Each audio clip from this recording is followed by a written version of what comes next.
Today, since I was off work, I invited my mother-in-law, Linda, to take a walk since the weather was nice.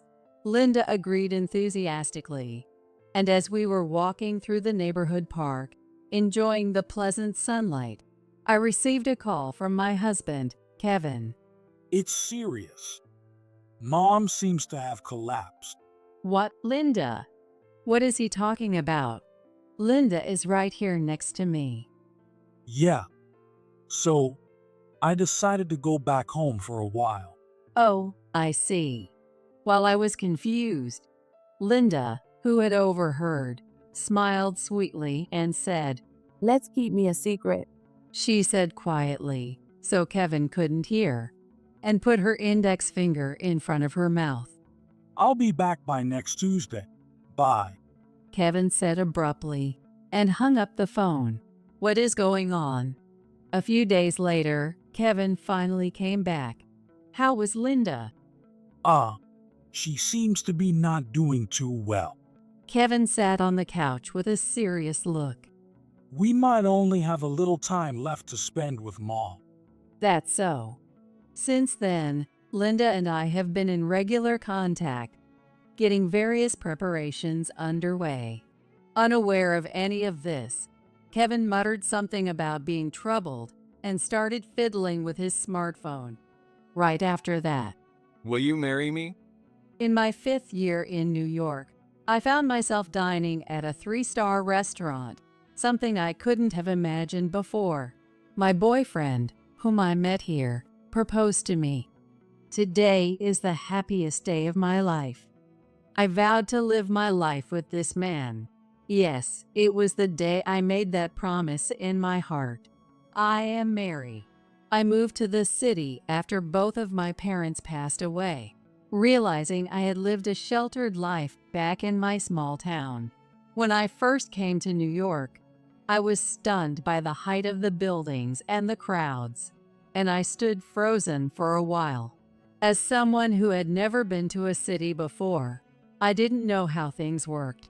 Back home, it was normal not to lock the doors every time you went out, and corn was usually a gift from a neighborly grandma and was hardly ever bought. Of course, working in a corporation was also full of unfamiliarities and failures initially. What were you doing when you first started working, Mary? I was a clerk at a commercial company. Hardly any places would hire a country bumpkin who wasn't even fresh out of school. While enjoying the fancy dishes laid out, my boyfriend, no, my fiancé now, Kevin, and I reminisced about the old days. Wow. Why did you switch to library work? Was it because of work relationships? No, I got along moderately well with everyone. But the company was really toxic. Ah, right. Being new to New York, you wouldn't know which companies were risky. Exactly. Plus, back then, I didn't even realize it was a toxic workplace. I just thought being overworked was the norm here in the city. Getting used to that is scary. Back then, I would have taken any job that hired me. I needed to make money urgently because I was running out due to moving and funeral expenses.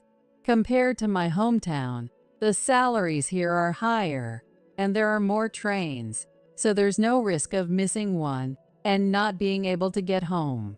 That's how carefree I thought. But reality wasn't so sweet. The company I finally got hired at had me working from the first train to the last every day. Only 30 minutes for lunch. No leaving in between. I was saving money, but had no time to spend it. At first, I truly thought that was normal. That sounds tough. But why did you decide to become a librarian? I actually had a librarian's license from college. But when I first came here, the library was too far, and I gave up. But then I quit my job, moved, and fortunately got rehired. Wow. Was there a specific reason you quit?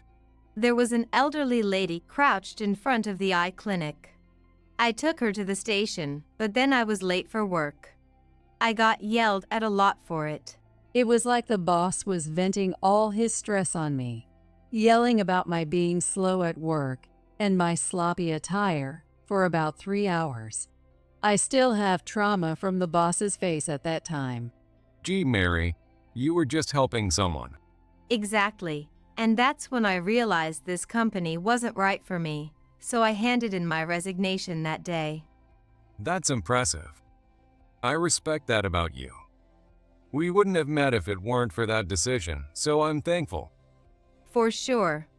I hope that lady is doing well now.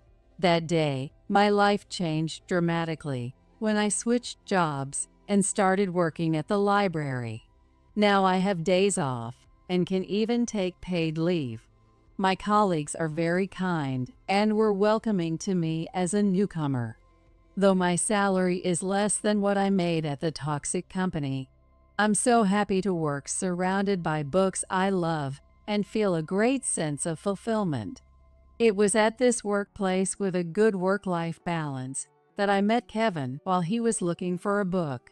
We hit it off, went out to eat a few times, and started dating. I'm forever grateful to the book that brought us together. Hey, I want to go and tell my mom about us soon. Do you have any free days? Maybe next Sunday? Okay, I'll let Mom know. She's a bit tough, but not a bad person. She'll accept you. No need to be nervous. Thanks. Let me know what Linda likes next time. Sure, we can go shopping together. Oh, maybe gifting her a recommended book could be nice. That sounds great. We continued chatting over the food and wine that was served. The food was amazing, and the wine was delicious too.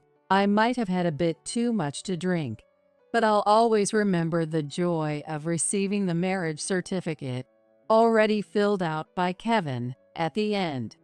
I hope days like this continue forever. Time has passed, and today is the day we're going to Linda's house to report our relationship. It's my first time meeting her, so I'm a bit nervous. I got up earlier than usual and meticulously groomed myself. Welcome, you both. Thank you for coming all the way here. Thanks, Mom. This is my wife, Mary. Hi, I'm Mary. I'm a bit awkward, but nice to meet you. As we entered, a kind-looking woman was there. As I greeted, she quickly led us inside. By the way, what exactly do you do, Mary? This question came up while chatting about harmless topics, like where I'm from and my hobbies, when I was feeling quite at ease. The atmosphere shifted slightly. She works as a clerk at the library. At the library, huh? Is there something wrong? No, of course not, but, well. I could see Linda's face cloud over a bit. I hadn't expected to be questioned about my job, so my palms began to sweat. Let me be clear, Mary. You know, living in New York can be a bit pricey. So, I'm a little worried about the financial aspect. Are you sure you want to stick with that job? She asked apologetically, yet sharply. I could understand Linda's concerns. It's natural to prefer a daughter-in-law who earns well, thinking about the future. Yes, I have no intention of changing. However, I answered firmly. I thought I had to convey my stance to Linda right here, or I might never be able to become her daughter-in-law. Though I was afraid. She's Kevin's mother, and I believed she would accept me. So I responded confidently. I originally worked at a toxic company, but then I switched careers to become a librarian. I believe this job allows me to bring happiness to people through books. It's the first time I've felt such a sense of fulfillment in a job. That's right, Mom. Mary and I met at the library where she works. It was the books that brought us together. I'll take care of earning money, so no worries there. Kevin supported my viewpoint and reinforced what I was saying. I work in this job with great pride. If money ever gets tight, I'm willing to take on part-time jobs or anything else. I want to continue this work that much. I spoke up boldly about my current thoughts, though in a somewhat forceful tone. Linda nodded deeply, though her face looked troubled. Well, Mary, I raised Kevin by myself after losing my husband. I can't just hand over my son easily. So, I'd like you to prove yourself little by little to show that you are a worthy person. Of course, Linda. I answered loudly with a smile. The tension that filled the room dissipated, and normal conversation began. Finally, the tension eased from my shoulders, and both Kevin and I felt a sense of relief. As we talked more, it became clear that Linda was a family-oriented and kind person. Linda's house is in the neighboring state, so she won't be living with us. But I thought about building a good relationship. 15 years later, as promised, I regularly visit Linda's house. Linda, initially a stern figure, always seemed happy when I brought books and shared her thoughts on them. Eventually, we even started holding regular coffee and book reading sessions. Of course, as a book lover, this was the perfect way to relax and get closer to Linda, a real win-win. I have to thank Kevin for suggesting offering books. Lately, though, I haven't been able to talk much with Kevin. At first, it was a happily ever after marriage, just as I had dreamed. Kevin, kind and considerate, was the ideal husband, helping me forget the loneliness of losing my parents. He would help with house chores and surprise me with bouquets on anniversaries. Every day was filled with happiness. But in recent years, that has faded. As the years go by, it's natural for the initial freshness to wear off. But Kevin's sloppy habits have become more apparent. He used to help do the laundry, but now he leaves it all to me. Sometimes he doesn't even put clothes in the washer or leaves socks inside out. When I point it out, he just says it's a hassle, and if I have complaints, I should do it myself. He's also stopped cleaning up after himself, and despite warnings from the doctor, he hasn't improved his diet and has started finding faults in the healthy meals I prepare. Hey, Kevin, don't you think you're being a bit cold? I sighed today, looking at the food left on his plate. I had planned the menu with his iron and calcium deficiencies in mind. He used to praise the food as delicious. Really? You come home late, and you don't eat enough. What are you trying to say? Do you think I'm some kind of servant? I asked in a lower voice. In the beginning, he said it was natural for spouses to share housework, but now he does nothing.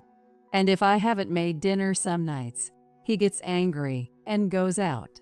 Doing house chores while trying to appease Kevin's moods has become a significant source of stress. I'm fed up with it. I don't think that at all. Then what's with your recent attitude? I'm not just some convenient woman for you. You think I see you that way? I'm amazed. I thought I was showing love. But if it doesn't come across, fine then. Love? That's hardly. You know, it's my salary that's keeping us in this nice house. Don't complain. With that, Kevin went back to his room. I knelt down on the spot, trying to calm the rising turmoil with deep breaths. This has become a daily occurrence. Whenever I point something out, he turns it around to make it seem like I'm the one at fault. Now we no longer sleep in the same bed. Swallowing the words, "I'm suffocating," that almost escaped my throat, I started to clean up the leftover food. I wish my fatigue could just wash away with the running water. That's what I thought as I washed the dishes alone, feeling lonely. A few days later. Today is a weekday, but it's the library's day off, so I'm not working. The weather is nice, so I decided to go to Linda's house and asked her if she'd like to take a walk. Linda agreed immediately, and we were walking in the neighborhood park, enjoying the pleasant sunlight, when Kevin called. It's serious, Mary. Mom seems to have collapsed. What? Linda? What is Kevin talking about? Linda is right here next to me. Yeah, so I've decided to go back home for a while to see how things are. Oh, I see. While I was confused, Linda, who had overheard, smiled sweetly and said, Let's keep me a secret. making sure he couldn't hear her over the phone while she put her index finger to her lips. The atmosphere changed suddenly, and I almost let out a laugh. Yeah. Oh, but Mary, you have work too, right? Don't worry, calling might stress Mom out, so you don't need to. I see. But you have work too, right, Kevin? It's a family emergency. I have to go, even if it means taking time off. I see. When will you be back? I'll be back by next Tuesday night. Bye for now. With that, Kevin abruptly ended the call. I clutched my smartphone and stared at the ground. Beside me, Linda gently placed her hand over mine. I'm sorry, Mary. Can you leave the rest to me? My heart had been pounding loudly, but Linda's words calmed me down, and I went home as she suggested. From then on, Linda and I kept in regular contact and began making various preparations. Days passed, and true to his word, Kevin returned home Tuesday night. I'm home. Welcome back. How is Linda doing? She doesn't seem to be doing too well. I might have to go back to check on her sometimes. So, I might not be able to come home on some days. Really? Really? Kevin sat on the sofa and said this with a serious look. I responded with an exaggeratedly surprised voice and expression. Maybe we only have a little time left to spend with Mom, and I want to make the most of it. Do you understand? Of course. Actually, I'll go too. No, it should just be the two of us. It's our last time as parent and child. Besides, Mary, you didn't make a great first impression on Mom. That is. My voice trembled. Kevin muttered something troubled as he picked up his smartphone. Seeing this, I couldn't hold back anymore and burst out laughing while clutching my stomach. Hey, Kevin, you're the best. What? What's wrong with you, Mary? Laughing when someone's parent is critically ill. What kind of nerve do you have? Kevin threw his smartphone aside, stood up, and approached me angrily. I stopped him with my hand and then opened the door leading to the next room. Who exactly is critically ill? What? Mom, why are you? It was Linda herself who appeared. Seeing her, Kevin completely lost his composure, his face turning paler and paler. In contrast, Linda, with a fierce expression, confronted Kevin. What have you been doing all this week? What do you mean? As you can see, I'm fine. What have you been up to? Kevin, avoiding Linda's gaze, stumbled over his words. Of course, he couldn't lie anymore with the very healthy Linda right in front of him. Hey, Mary, did you call Mom? I told you not to because it might stress her out. Kevin, now speechless, unbelievably turned his anger towards me.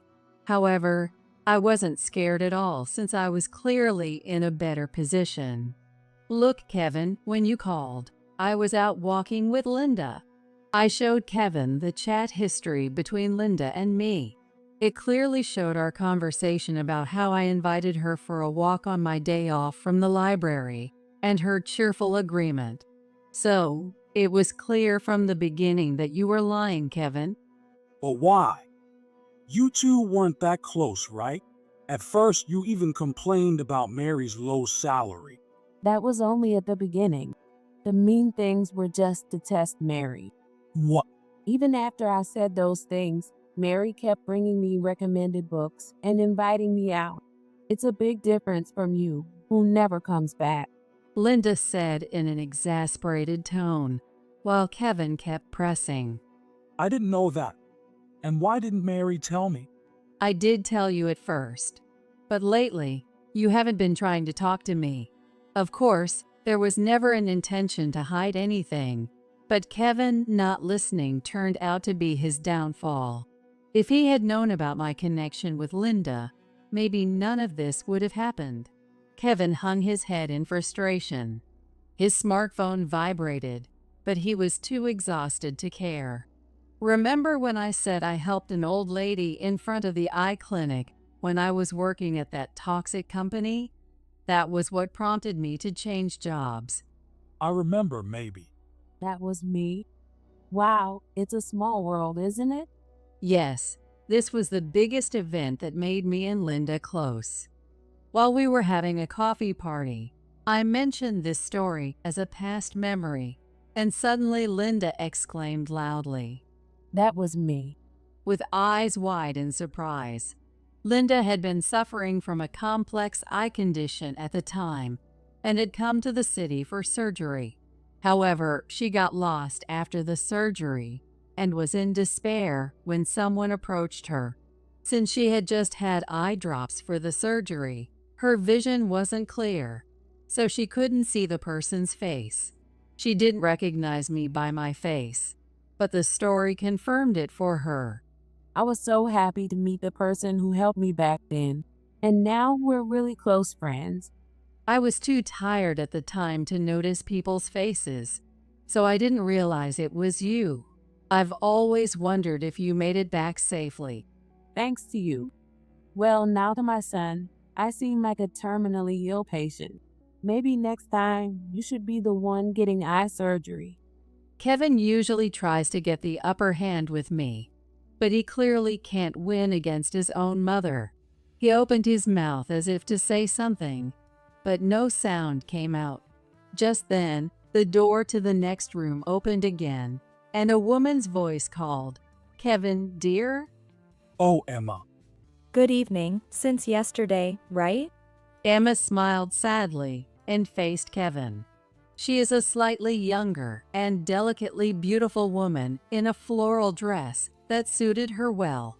Seeing her slightly shaking shoulders stirred a protective instinct. I could somewhat understand why Kevin fell for her. Why is Emma here? After we said goodbye yesterday, I went home and found these people there. They told me everything. You were married, weren't you? How did you? I hired a private investigator to check things out in just this past week.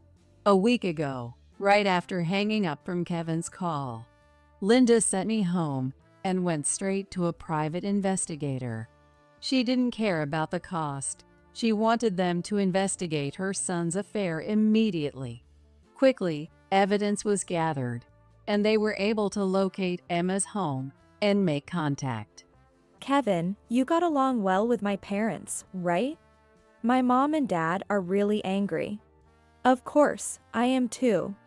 They brought me here today to put an end to this. It turns out Emma was a business associate from work, and she told us it was love at first sight for both of them. Emma didn't know Kevin was married. She said she would never have gotten involved if she had known, and she cried in apology.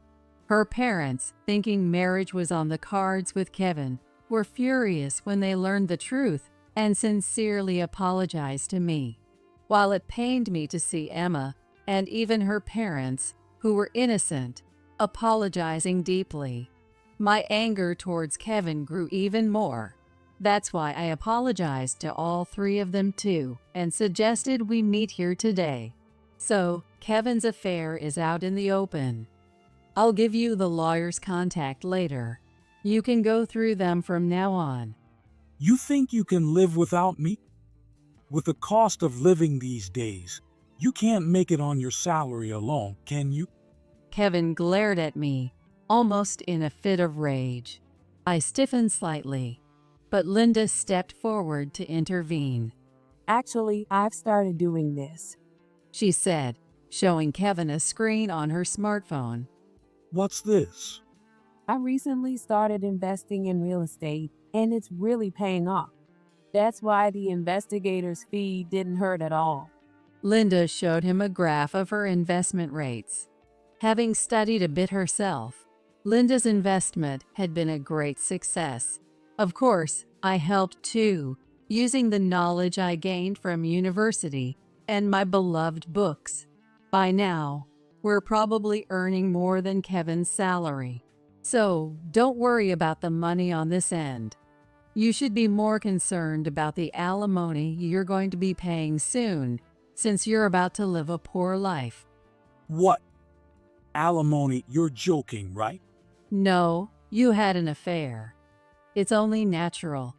I'll be collecting for both myself and Emma. Kevin, struggling to find words, suddenly smirked as if he had thought of something clever and pointed at me triumphantly. Oh, too bad, Mary. I have Mom's inheritance. Fine, I'll pay the alimony. But I'll be back to my usual life soon. Oh my, how did my son turn out to be so foolish?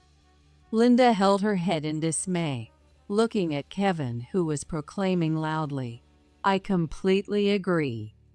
Come on, Mom. It's a big deal for your precious son. Please.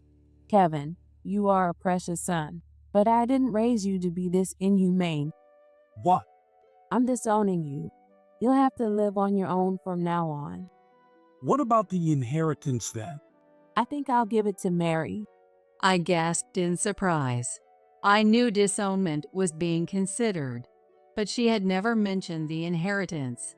But knowing she cared about me that much, losing my parents as I had, made me feel incredibly grateful. Mary, if it's okay with you, how about we become real mother and daughter? Those words made my body flush with warmth. It was exactly what I wanted to hear. Ever since the day my parents died, I've been so lonely. Are you sure? Of course. I look forward to our future together. My mother-in-law. No, my mother opened her arms to me, and I didn't hesitate to jump into them. Ah, the warmth of a mother's embrace after so long. Today was the worst day of my life, yet also the best. Watching us, Kevin erupted. No way. So, Mary, this was your plan from the start, wasn't it? You approached me aiming for Mom's inheritance and seduced her. Faced with Kevin's red-faced counter-accusation, I had only one thing to say. You brought this on yourself. It felt like years of frustration were suddenly cleared away. From now on, I can live freely with Mom without being tied down by Kevin. By the way, this has been going off for a while. Handing it over, Emma gave Kevin his continuously vibrating smartphone. As Kevin reluctantly answered, an angry shout came through. "You're fired." Trouble with the client? Marriage fraud? There must be some mistake. A pale Kevin frantically tried to explain, but the call was quickly disconnected, leaving him helpless. The last resort in front of a completely drained Kevin was Emma, still smiling as she had at the beginning. Emma, you're on my side, right? Kevin reached out to Emma as if praying to a deity, but she shrugged him off. Kevin, I was once trapped by a terrible man and thought I'd finally find happiness this time. Emma. But you turned out to be the same. I was the one who reported you to the company. Goodbye. With that, Emma headed for the door. Mom followed her out. I handed Kevin the divorce papers I had filled out and left the house. The divorce with Kevin was surprisingly easy, perhaps because he had given up. After securing a good alimony payment, Linda and I moved to an apartment to avoid any further issues with Kevin. I heard through others that Kevin struggled to find re-employment, likely because we had spread the word about his misdeeds. He probably wouldn't easily find work in the same industrial field again. Hopefully, he's getting a taste of a poorer life now. Good morning, Mom. Good morning, Mary. It's a lovely day, isn't it? How about a picnic in that big park today? That sounds wonderful. Shall we make some sandwiches to take with us? Meanwhile, Linda and I were living peacefully in our apartment, studying real estate investment, and going to the library. On our days off, we would go out, share book reviews, and enjoy leisurely times. The investments continued to be successful, and Linda's savings kept growing. Being able to spend time with my beloved books and beloved Linda, I am truly happy now.